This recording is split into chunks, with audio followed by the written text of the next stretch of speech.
Hello friends, today I am with new topic fleet angle in winding system. बहुत important topic है fleet angle का.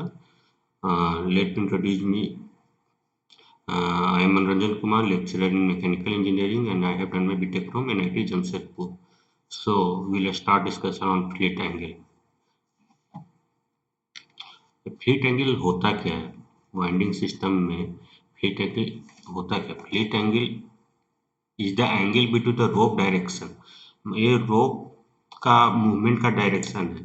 ये रोप इधर move कर रहा है, लास्ट ये शुरू में अनवाइंड हो रहा है, लास्ट में अनवाइंड होते होते रोप का पोजीशन ए हो जाएगा.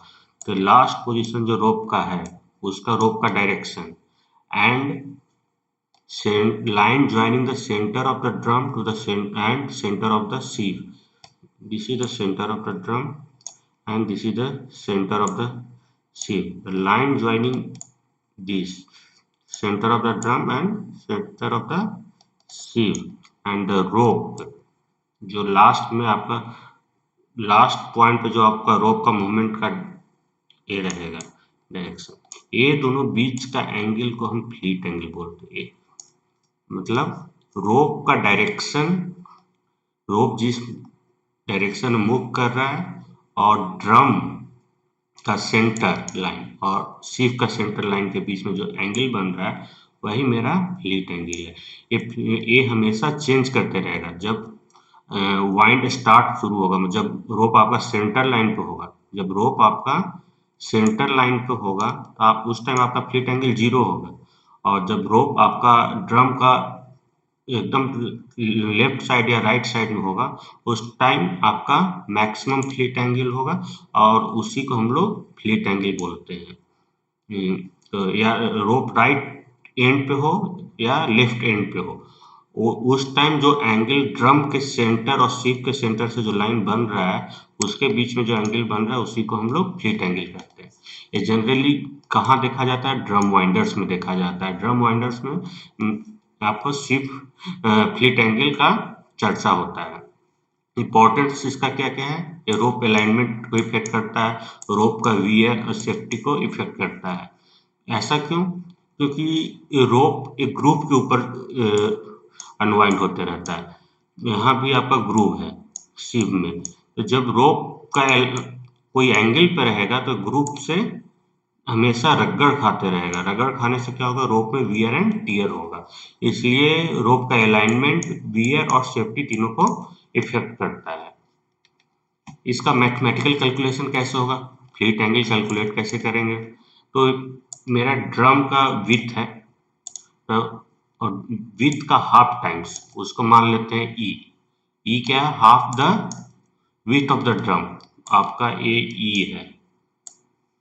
और L distance between the sieve and the drum, this is the L.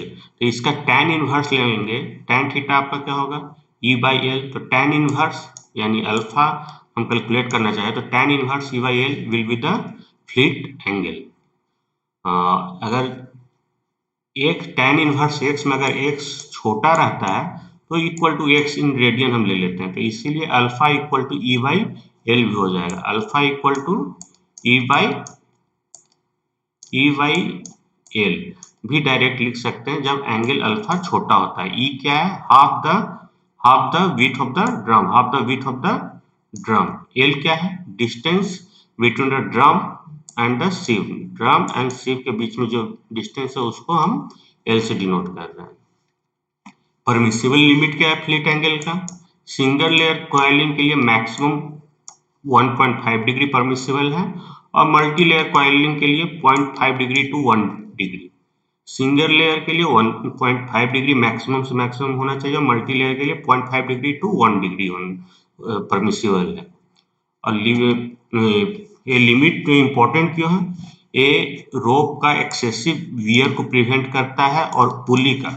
इसमें आपका मान लीजिए सिप पुली है, इस पे रोप अगर ऐसे रगड़ खाते रहेगा तो आपका पुली भी वियर होगा और रोप वियर होगा. ये है कि rate of wear of rope ज्यादा होगा. इसीलिए बहुत इंपॉर्टेंट है.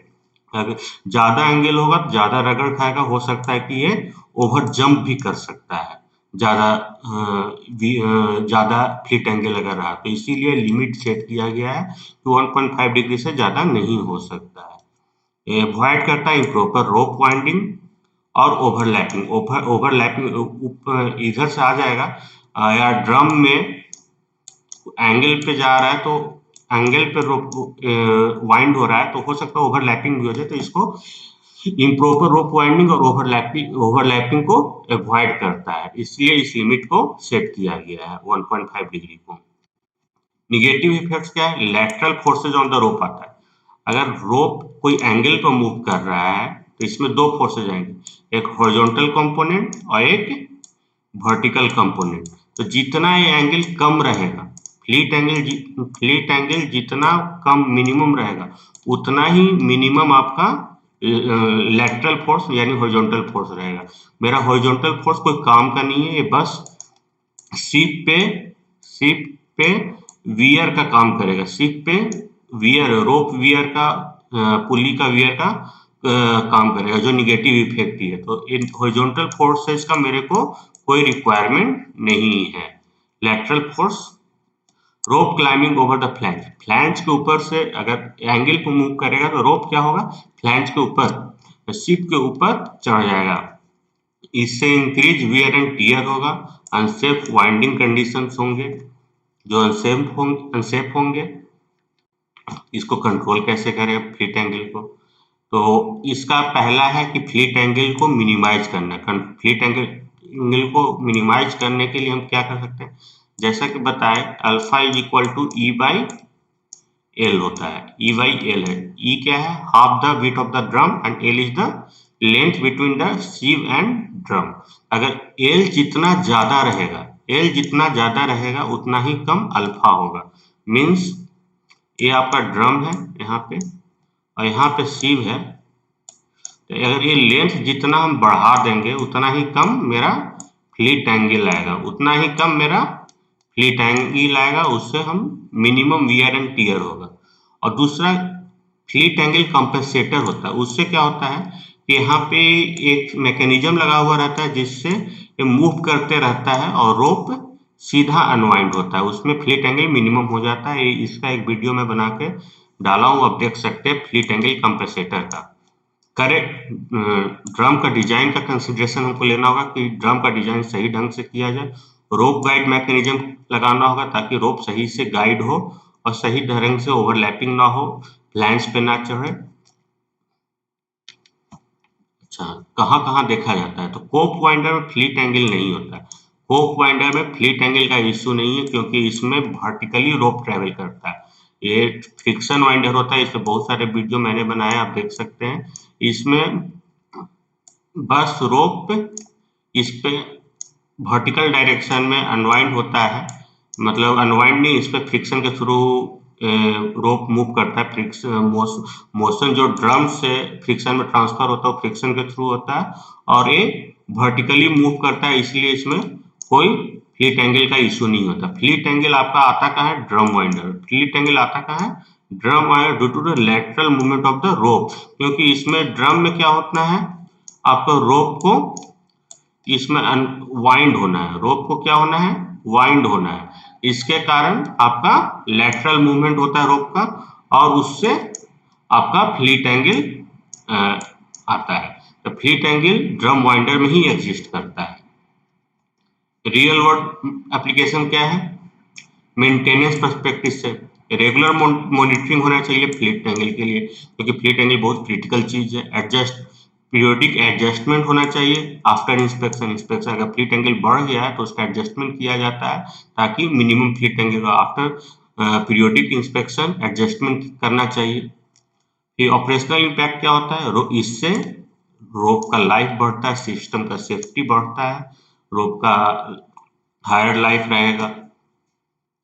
फिर हम लोग कंक्लूजन पे आ जाते हैं। फ्लीट एंगल एक क्रूशियल फैक्टर है ड्रम वाइंडर डिजाइन में। फ्लीट एंगल का control fleet angle operational reliability को बढ़ाता है। अगर फ्लीट एंगल मेरा एक लिमिट में है, तो मेरा रिलायबिलिटी ऑपरेशन का बढ़ जाएगा। Proper design and maintenance ensure safety and efficiency in mine winding. अगर फ्लीट एंगल का लिए प्रॉपर डिजाइन और मेंटेनेंस किया जाए, सेफ्टी, तो हमारा वाइंडिंग सिस्टम का सेफ्टी और एफिशिएंसी दोनों बढ़ जाएंगे। Thank you.